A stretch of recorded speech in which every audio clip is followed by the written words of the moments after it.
Fever stories. ये है radio नशा प्रोडक्शन। आप सुन रहे हैं छोटी सी कहानी पीयूष के साथ। हाय, मैं हूँ पीयूष और मेरी आज की कहानी है मॉडर्न टाइप की लड़की। ये कहानी है दिल्ली के टॉप इंजीनियरिंग कॉलेज में पढ़ने वाले अमन, विवेक और कियारा की। जहां अमन और विवेक यूपी की एक ट्रेडिशनल फैमिली से आते हैं, वहीं कियारा दिल्ली की एक अपर मिडिल क्लास फैमिली से।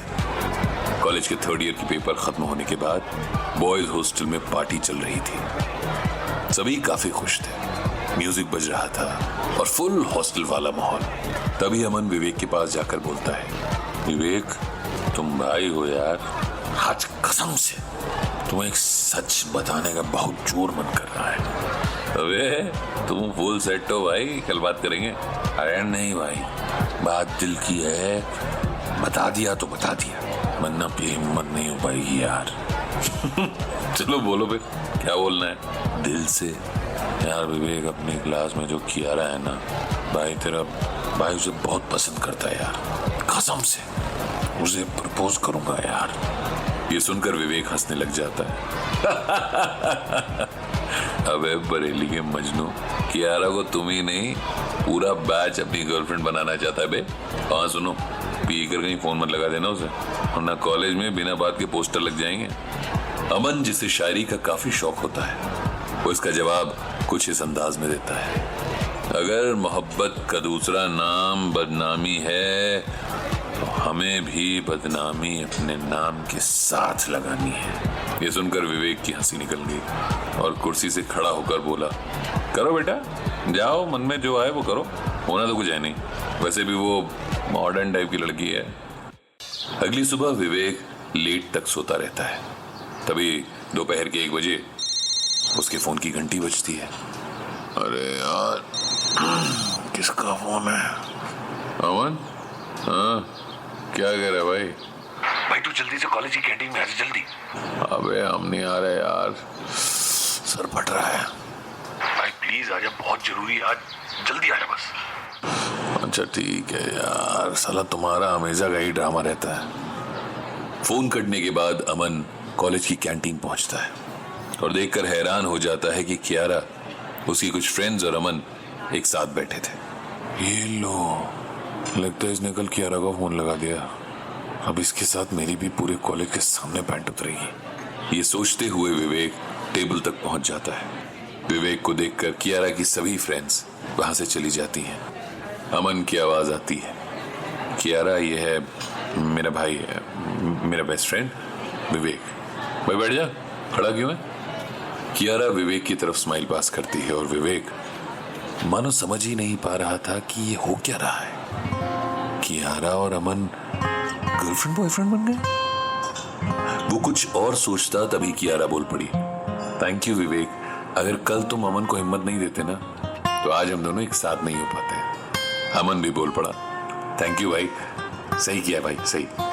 विवेक दोनों के सामने स्माइल तो कर देता है, पर मन ही मन सोचने लगता है, अब उसे दिल्ली में हिम्मत देना बोलते हैं क्या? हमारे यहाँ बरेली में तो उसे मजे लेना बोलते थे। चलो अमन, काफी टाइम हो गया, मैं चलती हूँ, ठीक है? Okay love. और विवेक और अमन भी हॉस्टल की तरफ चल पड़ते हैं। अबे सुनो, क्या चक्कर चला है अभी तुमने? कुछ नहीं भाई, वो भी प्यार करती है हमें। अबे चुप करो, तुम्हें कितनी बार समझाया, ये मॉडर्न टाइप की लड़कियां ये प्यार व्यार नहीं समझती, आई समझ?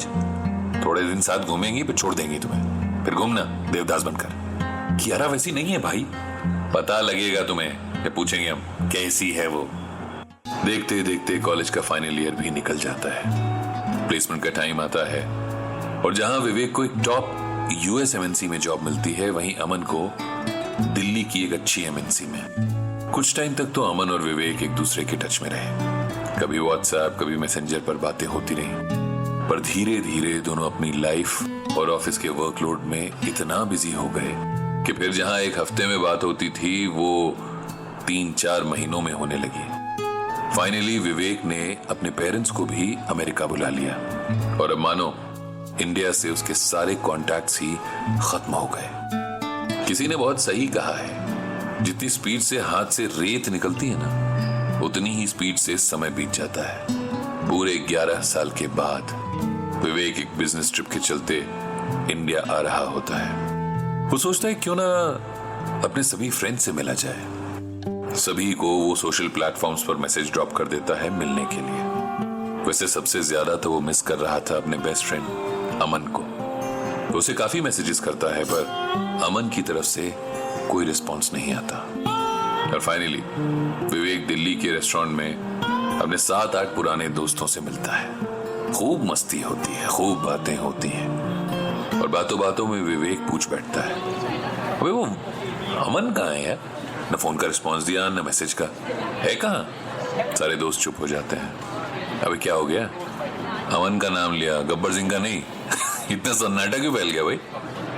तभी उनमें से एक दोस्त ने जवाब दिया, भाई लास्ट टू लास्ट ईयर एक कार एक्सीडेंट में अमन। विवेक को उस बात पर यकीन नहीं हो पा रहा था। उसे पता नहीं चला कि उसकी आंखें कब भर आईं। एक लंबी सांस लेकर विवेक ने पूछा, किसी के पास उसके पेरेंट्स का दिल्ली का एड्रेस है? मैं मिलना चाहता हूं। विवेक गाड़ी में बैठा सिर्फ एक ही बात सोच रहा था, अमन अपने माँ बाप का इकलौता बेटा था। क्यों किया भगवान? क्यों किया आपने उसके साथ ऐसा? पता नहीं अब कौन उनका ख्याल रख रहा होगा। तभी ड्राइवर ने कहा, सर वो जो एड्रेस बोला था वहां आ गए। विवेक गाड़ी से बाहर निकलता है। घर की डोरबेल बजाता है। गेट खुलता है। वो देखता है घर अंदर से काफी खूबसूरत होता है और वहीं डाइनिंग टेबल पर अमन के मम्मी पापा के साथ एक बुजुर्ग कपल और बैठा होता है। चाय का दौर चल रहा होता है। सबके चेहरे पर खुशी और हंसी होती है।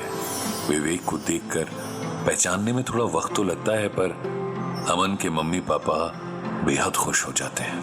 अरे बेटा विवेक, इतने सालों बाद कैसा है बेटा? और अमेरिका में सब ठीक ठाक?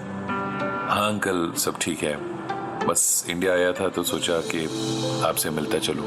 बहुत बढ़िया किया बेटा, आते रहा करो। उन सब के चेहरों को देखकर विवेक सोचता है कि शायद ये सब अपनी लाइफ में आगे बढ़ गए हैं। मुझे भी चाय पीकर चलना चाहिए। कहीं अमन का जिक्र कर दिया तो शायद माहौल ना खराब हो जाए। ये सब सोचकर विवेक कुर्सी से उठने ही वाला था, तभी घर का गेट खुलता है और विवेक को मानो अपनी आंखों पर यकीन नहीं होता। कियारा! अरे विवेक, व्हाट अ प्लेजेंट सरप्राइज। कब आए तुम? बस थोड़ी देर हो गई, अब चलने की सोच रहा था। अरे ऐसे कैसे? थोड़ा देर रुको तो। हाँ बेटा, तुम थोड़ा कियारा बेटी से बात करो, थोड़ी देर है। अमन बताता था कि ये दोनों तुम्हारी वजह से ही तो मिले थे, तुम सब अच्छे दोस्त थे। ये सुनकर विवेक हंस पड़ता है। मेरी वजह से मिले थे? कियारा विवेक को लेकर बालकनी में आ जाती है। इधर उधर की बातें करके फाइनली विवेक कियारा से पूछता है, शादी को कितना टाइम हुआ था? अमन होता तो आज 1 साल हो जाता। विवेक मानो कुछ समझ नहीं पाया, क्योंकि अमन की डेथ को तो 2 साल हो चुके थे। इसका मतलब सही सोच रहे हो, शादी नहीं हो पाई, पर क्या फर्क पड़ता है?